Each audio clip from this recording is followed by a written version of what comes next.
किष्किंधा कांड में बाली का वध हुआ और भगवान श्री राम के हाथों से बाली का वध हुआ। लेकिन बाली और सुग्रीव ये दोनों अंत समय एक दूसरे से मिले हुए। जब बाली के प्राण निकलने लगे तो वाल्मीकि जी महाराज ने स्पष्ट रूप से कहा है कि भगवान ने पूछा कि बाली तुम्हारी इच्छा क्या है? तो बाली ने कहा कि मेरी जो इच्छा है उसको आप पूरा कराएंगे क्या? भगवान ने कहा निश्चित रूप से। तो बाली ने एक ही बात कही कि मेरी अंतिम इच्छा यह है कि मैं अपने भाई सुग्रीव को गले से लगाना चाहता, वो मेरे हृदय से लग जाए। भगवान ने कहा ये तो डायरेक्ट आप भी कह सकते थे इस बात को, लेकिन आप मेरे माध्यम से कहलवाना चाहते हैं तो ये तो बहुत साधारण। भगवान ने कहा कि सुग्रीव तुमको मृत्यु का भय सता रहा है। मृत्यु का भय तो तब तक रहता है जब तक भगवान से जीव दूर रहता है, और जब उसे भगवान मिल जाए तो मृत्यु का भय समाप्त कर देना चाहिए। क्योंकि मृत्यु का भय इसलिए सताता है कि मरने के बाद यमलोक में क्या होगा, न जाने कितने नरकों में जाना पड़ेगा, पता नहीं कितनी यातनाएं, कितने प्रकार के नरक कष्ट भोगने पड़ेंगे। मुझे तो यही लगता है इसलिए मरने में व्यक्ति डरता है। परंतु भगवान की कोई भक्ति करे, भगवान को प्राप्त करे और भगवान कहीं मिल जाए, उसे तो मरने से बिल्कुल नहीं डरना चाहिए। तो भगवान ने कहा कि तुम डर क्यों रहे हो? सुग्रीव ने कहा कि प्रभु कई बार मेरी पिटाई हुई है इसके द्वारा, इसलिए मुझे और डर सता रहा है।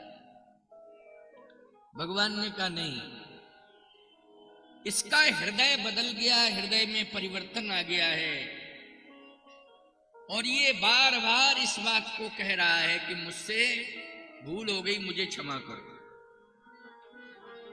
सुनहु राम स्वामी संचलन चातुरी मोर, प्रभु अजहू में पात की, अंत काल गति तो सन्मुख हो ये जीव मोहि जबहि,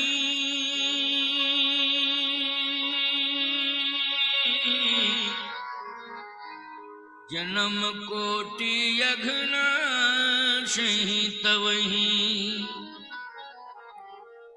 मेरे तो जितने भी पाप थे, करोड़ों जन्मों के पाप थे, वो आज आपके दर्शन से नष्ट हो गए।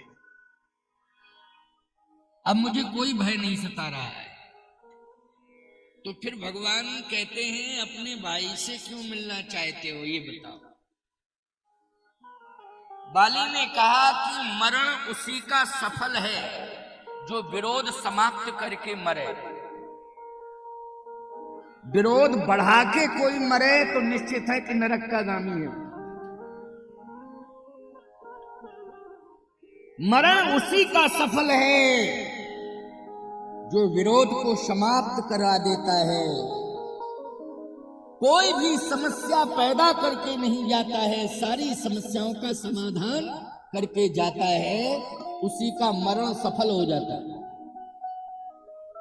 आज सारी दुनिया में ये चर्चा है कि बाली सुग्रीव का विरोधी है।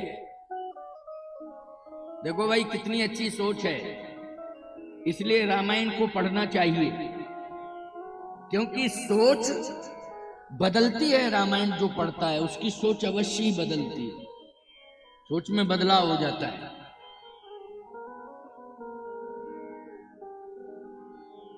बदलाव हो जाता है, अवश्य बदलाव होता है। तो सोच जो है अच्छी हो जानी चाहिए। कोई बात नहीं, गलतियां हो गई, होती रहती हैं गलतियां। मनुष्य शरीर है, गुण दोष से बना हुआ है, इसलिए गुण दोष से जब शरीर बना है तो गलतियां होंगी, अच्छाइयां और बुराइयां दोनों आएंगी। लेकिन सही बात तो यह है कि मनुष्य ही तो इतना बड़ा समझदार होता है कि गलती करने के बाद उसे गलतियों को दोहराना नहीं चाहिए कि चलो हो गई गलती, अब उसकी पुनरावृत्ति नहीं करेंगे। बस इतना सोच लिया तो समझ लेना कि आपका मरण जो है सुधर जाएगा। और गलती पर गलती करो तो इतने प्रकार के नरक हैं। गरुड़ पुराण सुनते तो हो, गरुड़ पुराण में नरकों की चर्चा की गई है और ऐसे ऐसे नरक बताए गए हैं कि सुनने वाला व्यक्ति जो है सुन करके अगर परिवर्तन न करे तो फिर धिक्कार है उसके जीवन को। रामचरितमानस ये प्रमाण दे रहा है ग्रंथ कि चैलेंज है, गलतियां की हैं आपने, लेकिन बस आज प्रतिज्ञा कर लो कि हम दोबारा गलतियों को दोहराएंगे नहीं। प्रभु कोई गलती नहीं दोहराएंगे। तो रामचरितमानस ग्रंथ कहता है इतना सोच जैसे ही जीव के जीवन में आएगा तो उसका प्रायश्चित पूर्ण हो जाएगा और परमात्मा उसके अपराधों को क्षमा कर देगा, क्षमा कर देगा। फिर उसे नरक वरक नहीं मिलेगा। याद रखना, ये कृपालुता है भगवान की। क्या है? कृपालुता, दयालुता। अच्छा, ये भी कोई व्यक्ति ना सोचे कि चलो अच्छा फार्मूला मिला, पहले कर लो गलती, फिर इकट्ठे जो है प्रायश्चित कर लो, ये अब नहीं करेंगे। नहीं नहीं नहीं नहीं, जानबूझ करके अगर गलती करोगे तो ये हमारा बताया हुआ भाव आप पर लागू नहीं होगा। वो तो गलती हो जाती है, परिस्थितियों में होती है, कंडीशन आ जाती है, इसलिए गलती होती है। बोलो भाई, कंडीशन, परिस्थिति। यदि कोई व्यक्ति आपको मारने के लिए आया है और आपके पास ये ताकत है कि नहीं हम नहीं मरेंगे, हम बच जाएंगे अगर ये व्यक्ति मर जाए, तो वो कंडीशन है कि आपने अपनी रक्षा के लिए किसी को मार दिया है, ये कंडीशन है। अच्छा, एक बात बताओ, सर्प सामने से आ रहा है, नाग पंचमी के दिन सर्पों की पूजा की जाती है, लेकिन कोई सर्प यदि नाग पंचमी के दिन आपको डसने की कोशिश करे तो उस समय आप क्या करोगे? बोलो, बचने की कोशिश करोगे। और यदि वो सर्प आक्रमण ही करने पर आमादा है तो फिर भले ही नाग पंचमी बनी रहे। क्यों भाई? नाग पंचमी भले ही बनी रहे, लेकिन अपना बचाव करना ही पड़ेगा। इस कंडीशन को भी भगवान देख रहे हैं, ऐसी बात नहीं।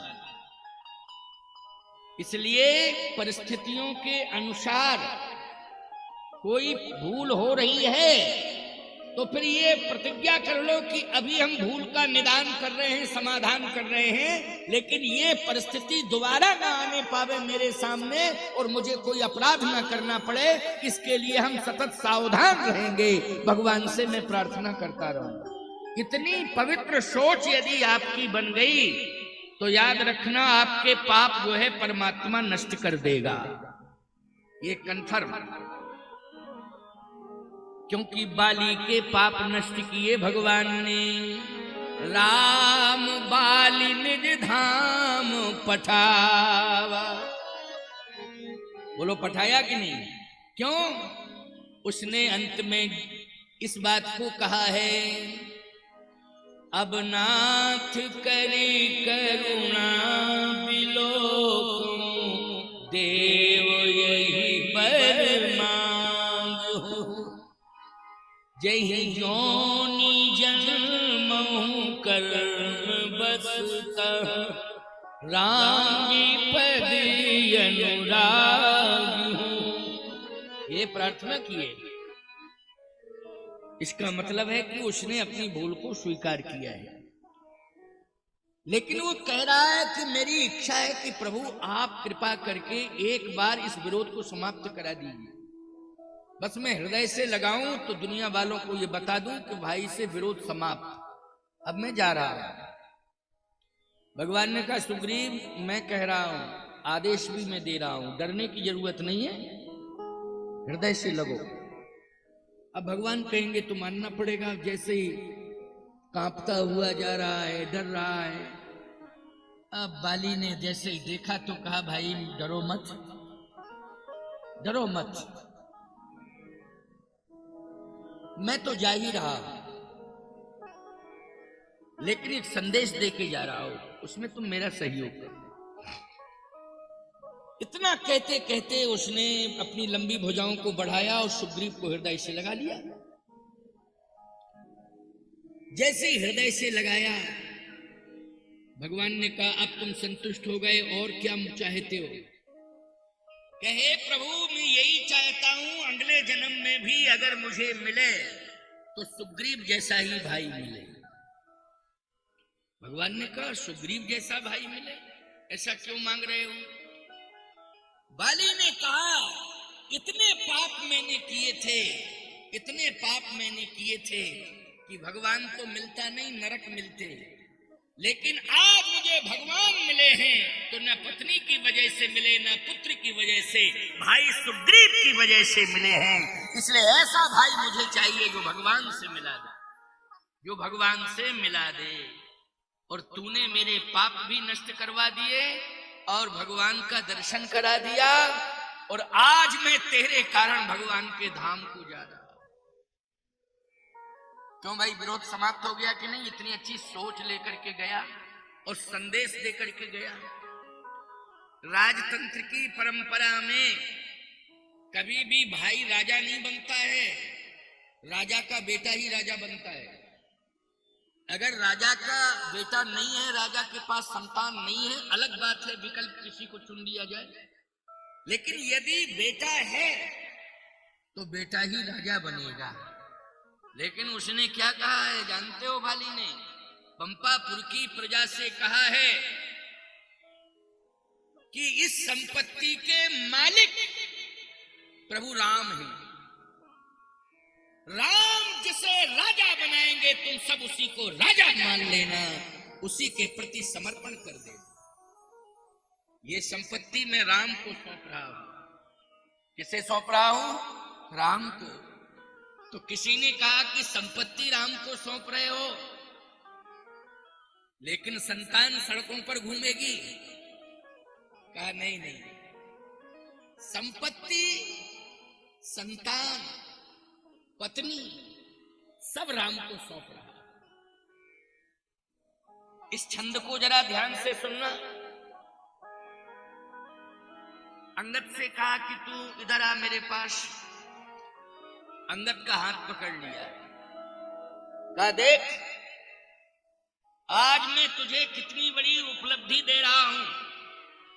बड़े बड़े योगेंद्र मुनेंद्र हंस परमहंस समलात्मा विमलात्माओं को भी ये सौभाग्य नहीं मिलता है जो आज तुझे मिल रहा है।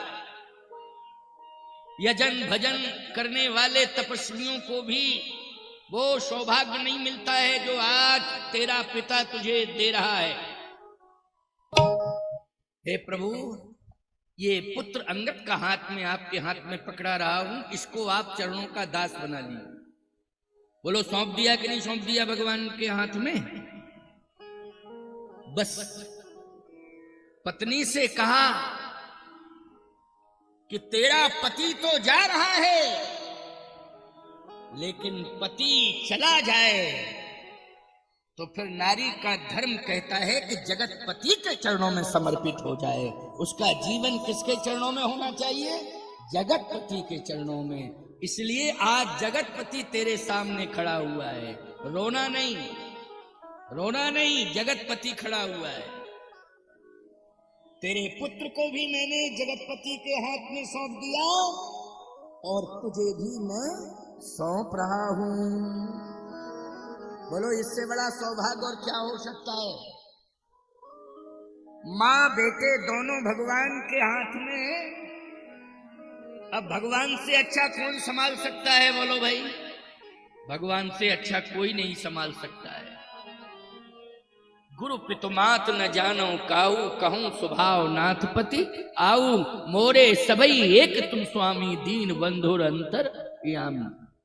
बस राम चरण दृढ़ प्रीति करी, बाल कीन तनु त्याग, ओ सुमन माल जिम कंठ ते गिरत न जाने, नाग। ऐसे प्राण निकल गए जैसे हाथी के गले में फूलों की माला डालो, उसे क्या पता कब माला पड़ गई और कब गले से निकल गई, उसे पता ही नहीं चलता है। ऐसे ही बाली के प्राण निकल गए। जबकि जन्मत मरत दुसह दुख होई, दुसह दुख की चर्चा आई है। जन्मत मरत दुसह दुख होई, लेकिन बाली के प्राण कैसे गए प्यारे? सुमन माल जिम कंठ ते गिरत न जानहि नाम। हाथी के गले में फूलों की माला का कुछ पता ही नहीं चलता है, एहसास ही नहीं होता है, उसे कुछ भी पता नहीं चला। राम राम राम राम राम राम कह करके परम पद को प्राप्त हो गया। बोलिए भक्तवत्सल भगवान की। अब बताइए, ऐसे पापी का भी उद्धार भगवान ने कर दिया है, तो कल्पना करो तुम लोगों में परिवर्तन होना चाहिए। या हमारी बात सोशल मीडिया के माध्यम से जहां जहां भी जा रही है, और जो लोग यूट्यूब चैनल के माध्यम से जगतगुरु रामस्वरूपाचार्य चैनल में ये प्रवचन सुनेंगे, तो निश्चित रूप से मुझे विश्वास है कि उनका हृदय परिवर्तन होगा और पाप करने की प्रवृत्ति समाप्त हो जाएगी। मुझे तो पूरा यकीन है, पूरा विश्वास है।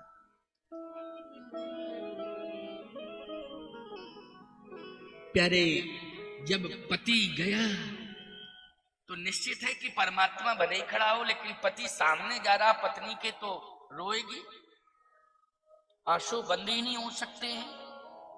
पति भले ही उपदेश दे करके जा रहा है, लेकिन पत्नी के आंसू नहीं रुक सकते हैं।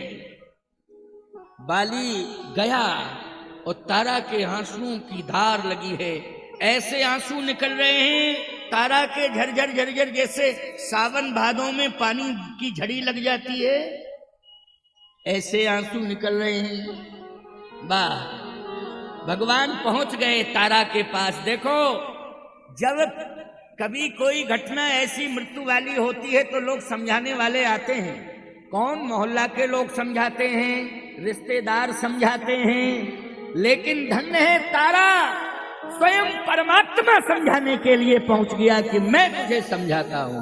भगवान ने समझाया। बोलो, दुनिया वालों ने समझाया कि दुनिया बनाने वाले ने समझाया है? दुनिया बनाने वाले ने समझाया है, परमात्मा ने समझाया है।